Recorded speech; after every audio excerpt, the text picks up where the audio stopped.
The 52-year-old woman was just 1 kilometre out of Karoi when a four-wheel drive veered into the path of her van on Elm Street. It appears that one vehicle has crossed over the double lines, which has resulted in the head-on collision between the two vehicles.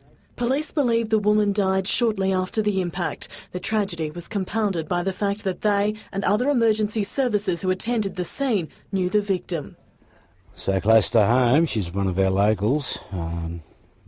Most of the people here from the emergency services do know the lady. It's one of the problems that we face as we look after our communities, but it's not uncommon actually in some of these smaller towns. The 22-year-old driver of the four-wheel drive is in a stable condition in Noosa Hospital with non-life-threatening injuries. As in most cases with these things, it's normally the innocent party that is the one that suffers the most. Police investigators don't believe the vehicle was speeding, but don't know why the four-wheel drive crossed onto the wrong side of the road. 5 teenagers were cut from the crumpled Commodore. The 15-year-old unlicensed drunk driver walked away uninjured, but 15-year-old David Blackman was killed. A second friend was critically injured.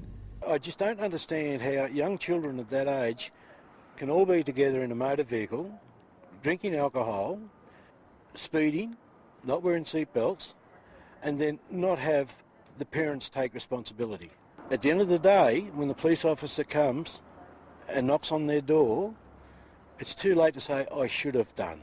Like many of their colleagues, Gary Church and Anita Rowland are sick of the carnage. It was really sad. It's really touching. Like, I've heard heaps of stories, but that probably touched me the most, especially seeing all the photos and hearing it personally from her. It felt disastrous. It's pretty horrific, like the stories they tell, like the inspector before telling about the head that he had to bring off the road. That was pretty shocking. That was probably the most affecting one to me. Yeah. I'm driving home next, so don't even want to drive now. Like, you do it every day. Everyone's mates does it, and you just got to pull them in a line, suggest, because they probably do the same for you anyway. I thought it was excellent. I thought it was really informative. I appreciate the fact that all these people, they call themselves coppers, come and, help the young people out. I thought it was an important thing for us to be here as parents and responsible, and like when I see all those crosses there, I just can't help but be sad for the families and, for Anita. I mean, I remember the accident, and that's pretty heartbreaking, really. And I don't want to go through that as a parent, and I don't really want other families to go through that as a parent either.